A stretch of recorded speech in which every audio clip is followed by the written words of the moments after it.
గారికి అమ్మగారికి వందనాలు.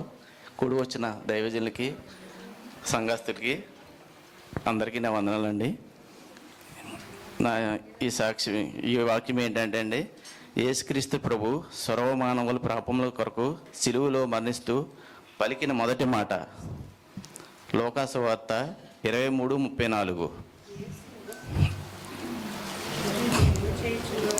తండ్రి వీరేమి చేయుచున్నారో వీరు ఎరుగురు గనక వీరిని క్షమించమని చెప్పెను. మీ శత్రువులను ప్రేమించుడి, మిమ్మల్ని హింసించిన వారి కొరకు కూడా ప్రార్థన చేయుడి. ఈ మాటల్లో చాలా అర్థాలు ఉన్నాయండి. తన తండ్రికి విజ్ఞాపన ప్రార్థన చేసే మాటగా క్షమాపణ కలిగిన మాట, ప్రేమ కలిగిన మాట. మత్తయి సువార్త 5:44. ప్రభువునందు ప్రియులారా,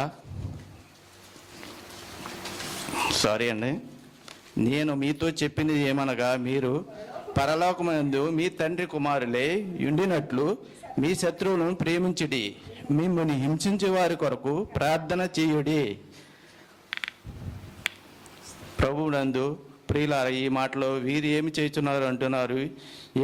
ఇక వీరు అనగా ఎవరు అని చూసినట్లయితే ప్రజలు, సైనికులు, పరిసయ్యులు, శాస్త్రులు మొదలైన వారు వీరందరూ కూడా సిలువ వేయమని బిగ్గరగా కేకలు వేస్తున్నారు. యేసు ప్రభు వారిని దోషిగా పిలాతు ముందు నిలవబెట్టారు.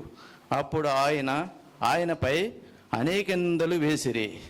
పిలాతు నేను ఏమి చేయాలని వారిని అడుగుగా వారందరూ యేసును సిలువ వేయము అని పెద్దగా కేకలు వేసిరి.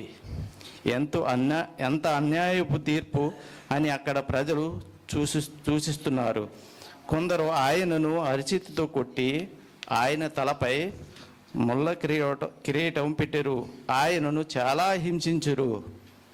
హల్లెలూయా. యేసు ప్రభు వారిని నిందలు వేసిన, అపహాసం చేసిన, ఆయనను పై ఉమ్మి వేసిన, కొట్టిన, తిట్టిన వారికి ఏమీ తెలియదని అంటున్నారు. అంటే ఆయనకి వారి అంటే ఎంత ప్రేమ, అందువలనే వారిని క్షమించుమని తండ్రికి విజ్ఞాపన ప్రార్థనగా చేస్తున్నారు. హల్లెలూయా, హల్లెలూయా. అలాగే తండ్రి మీ శత్రువులను ప్రేమించడి అనే మాటను సిలువలో ఆయన నెరవేర్చుడు.